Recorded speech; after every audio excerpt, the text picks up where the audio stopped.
What's up, wrestling fans? Welcome to episode number 305 of the Smark Out Moment Smack Talk podcast. I'm your host, as always, Tony Mango, and this is the Hot Tags edition of the week, where I'll be breaking down some of the rumors, current events, news, gossip, and pretty much anything else that went down in the world of professional wrestling over the past couple of days. First things first, how y'all doing today? Make sure you let me know in the comments below, not only that, but also your thoughts on all the topics that we're going to be talking about here. And let's just go ahead and get started with them.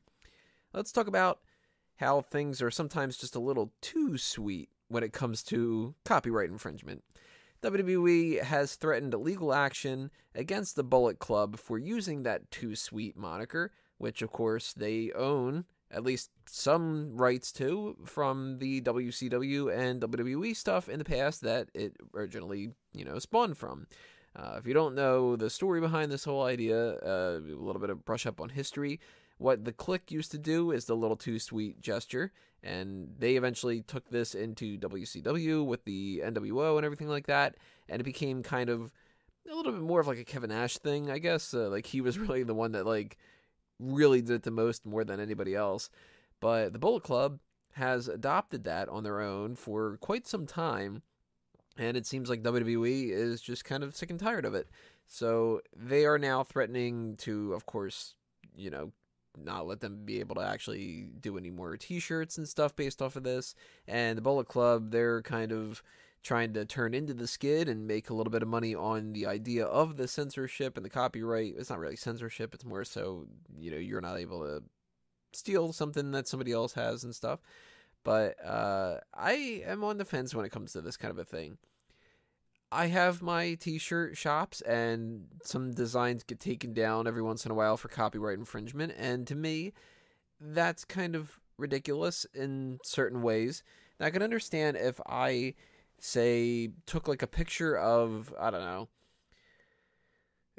Roman Reigns, and I just basically put the picture on there, then to me, that's just flat out stealing. And I don't understand how a lot of people can get away with that on websites like Redbubble and TeePublic and whatnot. To me, though, when I do parody type things, that should be okay. If I had, for instance, they took immediately down when I had a parody of the whole boss idea of Sasha Banks. I had a video game kind of design that said boss level. And it was basically a parody of her logo combined with some video game kind of stuff. And they didn't want any of that whatsoever. They took down my No Money in the Bank logo parody. And I've gotten things taken down that are really ridiculous. I'll put up a vote for Captain America thing, and Marvel will be like, nope, that's our copyright and whatever. And some of it's absolutely ridiculous. The Enzo and Cass Law and Order shirts, for instance, WWE were the ones that took that down, not Law & Order. And it's more of a Law & Order parody than it is Enzo and Cass. So I side with the Bullet Club when it comes to if they did parody things, but they aren't necessarily trying to parody it. They're trying to just adopt that on their own because they think that it's cool. And for you to do that, I think that goes right into the copyright infringement era. Because if you look at certain things in the wrestling industry, you're going to know that they're going to be a parody of each other. You're going to know that when they do, the Dingo Warrior becomes the Ultimate Warrior, and then he becomes Warrior, and it's all right, you're switching around things a little bit, but not insanely.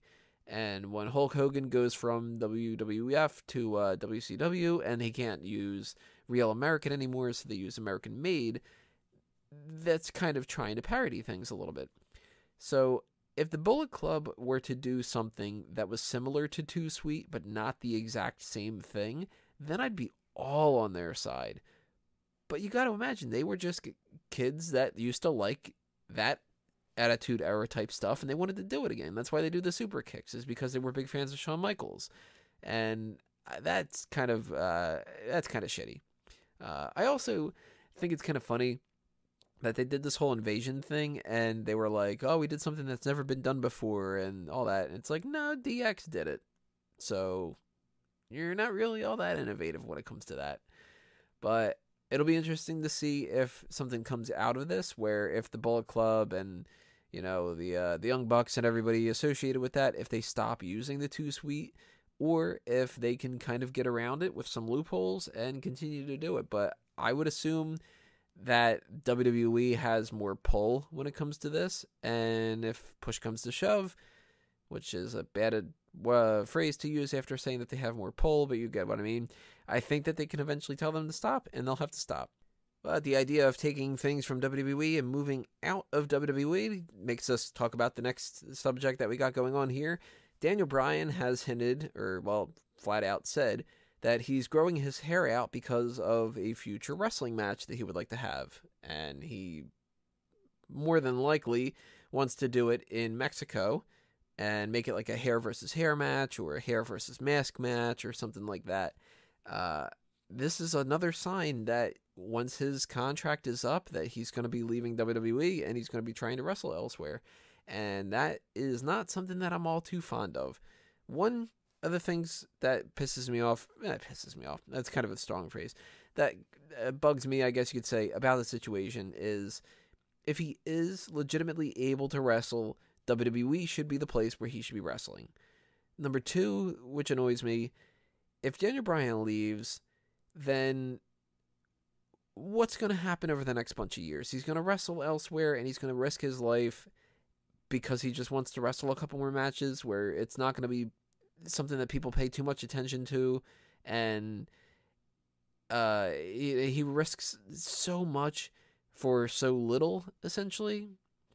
Number three, Daniel Bryan leaving means that SmackDown no longer has Daniel Bryan as the general manager, and who do you bring in to replace him as a general manager? For the most part, I haven't really liked Kurt Angle as a GM. He's been okay, but he hasn't been too awesome. And I don't want to see the Authority back. I don't want to see something like Triple H starts running Raw and Stephanie starts running SmackDown, and that blurs the line even more with the whole brand split, because we talk about that and how that sucks. And I don't think that Shane's willing to do it on his own, and Shane might even be leaving if they do something with him and Kevin Owens and all that. So that's kind of in flux and stuff too, and that kind of makes me concerned about what they're going to do when Daniel Bryan leaves, and I just don't like the situation in general. I think that this is kind of pointless a little bit, and I hope that obviously if he does go and he leaves, that nothing happens, and that he can come back into the WWE fold sooner than later. And I'm pretty sure that he would, because I don't think that the Bella twins are ever going to really leave. I don't think that Cena's ever going to leave, and eventually they're going to just convince him to come back and stuff too. But I'm not a big fan of the situation. So that's another example of how he is going to leave. And at this point, I think it's a guarantee. So don't be too shocked if we get a random thing with him leaving over the course of the next, when was his deal up? Another year, I think. I think something like that. I don't know. Whatever it is. We've got some people leaving and going elsewhere and all that kind of stuff. If we're going to talk about that idea, we might as well just keep it in the realm of that. There's some talk that Kaitlyn might be returning to the WWE. I said that kind of weird. That Robbie E has left Impact Wrestling, and that Tessa Blanchard might be signing with Impact Wrestling. So let's unpack that a little bit. Tessa Blanchard leaving the Mae Young Classic with a first round loss, I think, was kind of a bad idea. And she's somebody who I'm really curious why they wouldn't sign to WWE, but they haven't signed a whole lot of these women. We still haven't heard of a full-on signing for like Candice LeRae, and as far as I know, Jazzy Gabbert, is it Gabbert or Gabert? I keep fucking forgetting about that. As far as I know, she's signed, but I don't seem to find any information about that elsewhere. And there's Toni Storm, and there's Mercedes Martinez, and there's all these people that should be getting signed. Piper Niven, and it's really kind of curious why somebody like a Tessa Blanchard wasn't signed. So for her to go and sign with Impact is a sign, if that's true, which it seems like it is, that WWE told her, like, look, we're just not going to be signing you anytime soon, and maybe in the future, if you want to go elsewhere and you want to work at some other organizations, then go ahead. But that's something that kind of makes it seem like she's going to sign there and stay there for a couple of years. And she is young enough that she could go there, then she could come to WWE after that. But I would still think that they would want her in WWE, and it's really kind of confusing why they wouldn't, because she has talent in the ring, she has looks. So what else are they really looking for? And why not any of the other women that haven't signed either? It's really kind of weird. Robbie E leaving Impact is not good for Impact, but with most of the people with Impact, whether they're coming or going, I don't think it really matters in the grand scheme of things. And that's not to say that Robbie E is like a piece of shit or anything. I've never met the guy before. He's done some work with OTW, never got a chance to actually, like, you know, meet him and hang out with him and figure out who he is, like, beyond the character and stuff.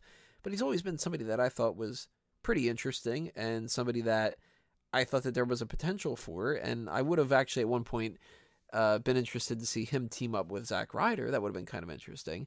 Now, it's past that point, and I still think that Robbie E didn't make enough of an impact, you know, pun not intended, that company is just so watered down, and it's so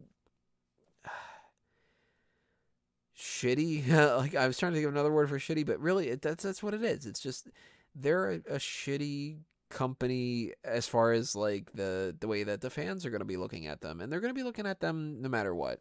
They brought in Hulk Hogan and it didn't help. They brought in Eric Bischoff and it didn't help. They had Kurt Angle, and that was about the best time that they ever had with him and Styles and Joe and Rude and all of those talented people, and now those people are kind of just heading off into other directions. They're coming into NXT, they're coming into WWE itself, they're sticking around with Ring of Honor. Ring of Honor seems like it's doing much better than Impact, and I'm hoping that Robbie E goes to Ring of Honor, because that'd be kind of good. And if not, I'd like to see him in NXT. But no indication of that, really, for the most part, has been hopping around on the internet, as far as I'm aware. If he does sign, obviously that'll be another hot tag in the future. But I don't think that this is going to be one of those things where it's like, oh man, Robbie E left Impact, and now that's the death knell for Impact. No, they've gone through far worse, and they'll stick around for a while. Kaitlyn coming to WWE, though, or returning to WWE, I don't know about that. Kaitlyn is from a different era. She was not somebody who was really all that talented in the ring, and she did do better towards the end of her career, so I'll give her credit where it's due, but she is not going to look the same, I think, compared to this current crop of women, and they're much better in the ring. But hey, you know what? If WWE sees some value to her, and, you know, maybe she's been training a lot, then give her a shot. Why not? She is somebody who has a history in WWE before, so when she comes back, it could be at least a little bit of a buzz. I don't think that's going to be too much. I don't think people are going to be like, oh man, now I'm going to watch the Women's Revolution or something like that. Nah, probably not. But if she does come back into the fold, and she either is on NXT or Raw or SmackDown, and she proves her worth, then hey, sure, why not? Although at the same time, we heard a lot about Kelly coming back, and it's been months, and she has not come back whatsoever. Not for a single promo, not for a match, nothing. So I don't think that that's really going to be the case. And if Kaitlyn does return to WWE, I'll be a little bit shocked. We got 4 more stories here. Let's talk about the most recent little special that they put up on the WWE Network, which was another episode of WWE Story Time, Season 2, Episode 3, Making Mistakes. And my usual see it or skip it is going to continue here. You can skip this one. This one was not really all that interesting, at least as far as I'm concerned. Jake Roberts talked about this referee and the snake. That one was the most fun one out of the whole bunch. Big Cass talked about how he accidentally left a pizza cooking. Sergeant Slaughter talked about Andre the Giant falling asleep in the ring. And The Miz talked about the red ass contest, which was just a bunch of women slapping a bunch of guys on the ass. And I didn't really chuckle. The best part about the whole thing was the idea that Macho Man was just messing around with a referee. But overall, skip. Don't even bother with it. let's talk about What Culture Pro Wrestling. If you guys have paid attention to anything YouTube and wrestling related over the past, what has it been, like 5 months or something like that, it seems? There's been a big issue with the algorithm on YouTube having issues with, like, wrestling content and other kind of stuff too. Like a suicide prevention thing would get flagged, and basically it would come up as not being monetized. So that essentially killed WCPW before I even got a chance to watch any of their shows. And they have gone through some structural changes and everything, and they're now going to be rebranded as Defiant Wrestling. And to kind of give themselves a little shot in the arm, they are bringing in Wade Barrett to be their general manager. Stu Bennett is his real name, so he can't go by Wade Barrett because that's a WWE copyright kind of thing. And apparently that only works if you're the Bullet Club. But that is a good get, I would say. I mean, we were just talking on the mailbag about, like, if you had your own wrestling company, who would you hire to be your general manager or your commissioner type? And I didn't think about Wade Barrett, but you know what? He is a good idea for that, because he did do that Bad News Barrett thing, and he could come out there, and I'm assuming that he can still say the "I'm afraid I've got some bad news" kind of thing, but maybe not. I don't know. And if he can, then yeah, that's kind of fun that he can come out there and he could be like, you know, I'm going to overturn the results of that match, and I'm afraid I got some bad news. The match is going to start right now, like that kind of a thing. I kind of like the idea. I probably still won't watch any Defiant Wrestling because I don't have the fucking time to, but if it seems like it's awesome, then send some links my way. Maybe I'll check it out. 2 more stuff to talk about here. Randy Orton is sick of being a babyface, and he wants to turn heel sooner than later, which is pretty much verbatim as he said it on the Edge and Christian podcast, that he's sick and tired of it. He just doesn't like being a babyface, which is what we know from history. He does not like being a babyface pretty much ever. He really always likes being a heel. And I think that he's been a babyface for 9 months now, it seems, and he's already kind of sick and tired of it. But I'm 50-50 on this. Randy Orton is better as a heel, but it all depends on the feuds that we're going to get going forward. If we can get a heel Randy Orton against a babyface AJ Styles, that could be a really good feud. We never got babyface Orton versus Kevin Owens. We still haven't gotten babyface Orton versus Dolph Ziggler. And if he turns heel and he goes up against Bobby Roode, I still quite don't get the whole babyface Bobby Roode thing. So to me, babyface Orton versus heel Bobby Roode is a better option. But it is totally dependent upon what they want to do for the next couple of months and what they want to do heading into WrestleMania and such. Maybe a heel Orton versus Shinsuke Nakamura could be pretty interesting. I still think that babyface Orton versus heel Baron Corbin could be another good way to go too. So in my mind, this is what we should be doing. Orton should... see, now I'm getting ahead of myself. I think that Orton should be the next feud for Baron Corbin. I think Corbin should win that United States title from AJ Styles, and we should get Corbin versus Orton going a little bit forward. Eventually, after that is done, I would like to see him against maybe Kevin Owens, and maybe him against Dolph Ziggler. And then at that point, you can turn him. AJ Styles and Orton needs to happen at some point in 2018. And Nakamura and Orton needs to happen at some point in 2018. I think that Roode does too, but I still think that Roode needs to turn heel, and that would work a lot better. So maybe Orton Roode at WrestleMania, where Orton is a babyface and Roode is the heel. I think that could work. And then right after that is when he turns. That way, Nakamura, maybe if he wins the title from AJ Styles going forward at WrestleMania, then that could be his first feud. That'd be pretty interesting. I'd like to see that happen, and I do think that Randy Orton is better off as a heel, but I don't think that should happen, in the next month or so. Finally, let's talk about that Vince McMahon movie that is supposedly in the works called Pandemonium, which I still hate that title. It's just so generic. Apparently, Bradley Cooper has been offered the role of Vince McMahon. And at first, I thought to myself, come on, really? I like Bradley Cooper a lot. I actually think that he's underrated in a lot of ways. But at first, I wasn't seeing it. And the more that I thought about it, yeah, I could see Bradley Cooper being a really good Vince McMahon. He doesn't have quite the look exactly. And he's not going to have that same, like, bravado type of thing. But he could pull it off. I think that he could have the right kind of mindset to play this character. And it all depends on the script. The title already is making me think that this isn't the way that things are going to go. But there's no indication that he's signed on for it, that he's accepted the role. It's just a matter of him being offered the role and the trades, I guess, going out there and just kind of being like, hey, let's see what happens if we put this out there. And if people really like it, then maybe we'll give him a little bit of a sweeter deal, or maybe that'll convince him that this could be some kind of an Oscar contender role. I highly doubt it, but you never know. And you know what? I can't think of too many people that would be better. So if Bradley Cooper gets the role, awesome. Now just make sure that the script is good and change the title. Change it to McMahon.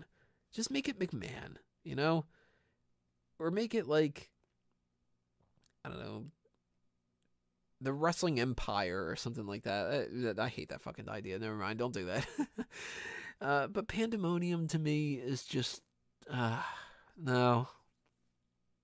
It's not good. I still say, just call it McMahon. That'd be so much better. And yeah, Bradley Cooper's got my endorsement, at least as far as this very, very generic, basic sort of cursory glance of this whole idea is. But if you have any other suggestions of who you'd like to see cast as Vince McMahon or any other major players that are going on with that, then drop them in the comments below. Tell us what you think about not only that story, but all the other things we were talking about. Make sure you hit that subscribe button if you haven't done that already, and ring that bell and check off notifications to get notified of when the new videos come up, because the next one is going to be our Hell in a Cell predictions sometime around Wednesday. And then, of course, at the end of the week, we've got Hell in a Cell itself, so we're going to be doing the post show for that one, so stay tuned for both of those. And you can also follow us on Facebook and Twitter at SmarkOutMoment, and of course, check out SmarkOutMoment.com itself for anything else that's happening over there. But that's going to do me in for episode 305. Thanks for listening, everybody. This has been another Smark Out Moment, and I'm being counted out.